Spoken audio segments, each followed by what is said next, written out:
We now have basic authentication up and running for our application. That's cool. That's really cool. And that pretty much just means that just by adding these small things, we now have authenticated users inside Firebase. Now you can use this inside Angular. You can use it on an Android app. You can use it in an iOS app. You can use this exact setup on pretty much anything you want to. You of course have to use some other libraries, but it's the same idea. So now we are authenticated. But I want to add more information to my user.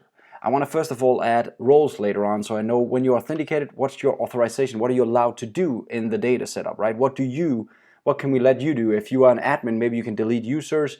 If you are whatever you are, then you'll have some other roles, right? Depending on what your role is, you can do different things. So we might want to extend that later on. Now, can we extend that directly on the authentication users in here? We actually can with some things, but not a lot. We have access to extend by adding a name to our authenticated users or adding a photo URL on our authenticated users. That's pretty nice. So we can actually write who's logged in by a name instead of just an email address. And we can also add an image of who's logged in. That's pretty cool. But I'm not going to do that. I'm not going to use those two properties. If you want to find those properties, you can go into guides on the firebase.com, and then you can go on develop, you can go on authentication, users in Firebase projects. And there's a lot of other great information in here if you kind of want to dive into Firebase authentication. So back to the authentication part. What do we do? What do we do since we only can extend this with two properties? We have to consider where we'll put our data. Now the way that people do it, the way you should do it, is we're going to, in the database, we're going to start extending our users. So we're going to add a collection in the database called users right here, and there we're going to put in our users with extended information. So we're going to have the basic information in here for kind of authenticating ourselves, and then we're going to add anything else about the user as a profile in here. But I'm going to call it user just to keep the name there, but it's going to be the profile data that you see in a lot of apps. So you log in, and then you have another page where you can kind of extend your profile data. We're going to do the same. So what we're going to do is we're going to jump into our code this lesson, and we're going to start out by just adding a profile component to our application and just a link right here so we can get to that page. Let's jump into our code. Now, how to do this? Well, hopefully you guys know how to generate a component by now. I want to put this inside the auth folder just to keep users and information about using users inside the authentication. I'm going to put it in there. We could discuss where else to put it. So I'm going to put that in there and add this component right here. And since I put it in here, automatically it'll add it to the auth module right here. So if I open this file, notice the profile component is now in here. And I have a beautiful profile component available right here. Yay! Good. Let's jump into our routing right here, because I also want the routing to kind of set up a route for this new profile page right here.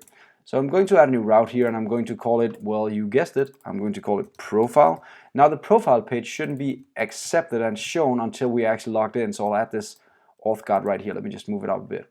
So we have the profile like the albums. We have, instead of this, we're going to have the profile component right here. There we go. And then we have the actual auth guard right here to kind of say you can only go in here if you're logged in, right? So let me just get rid of this Firefox craziness. There we go.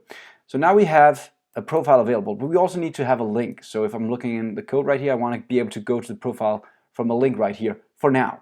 I also want for that link, I want some kind of image, right? Let's just jump and find our material design icons right here. And let's just try and see if we can find a good image for profile. I'll just try and actually just look on the page for something called profile. There's not. Let's look for something called user. There's not. I don't think their naming is that exciting actually. It's kind of annoying. They don't have a great way of actually explaining their icon names. To be honest, I might be more of a font awesome guy. But let's just keep working with material designs a bit longer. Maybe they will change my mind later on. Sweet. So I'll add this one, the face one, into my application. So how do we do this? Well, I'm going into the app component TS file right here. I'm going to add another route right below the ones I already have. Remember, these guys were kind of the ones that I used to creating routes for my, let me just try and show you what I'm talking about here. They will actually, this guy will create the route over here like this, right? So we have albums, we have home. Now we're going to get a profile here for now. And there I'm just going to put in the information to do that. So we need a title, and the title is going to be profile. And then we're going to need an icon, and the icon is going to be face. I think that was the name, right? Face.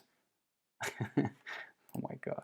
So there we go. Now we have a profile page. Let me just click it and the profile works. There we go. So next lesson we're going to add some information to this page so we can start actually changing our profile after we've created our user. See you next time. Have fun.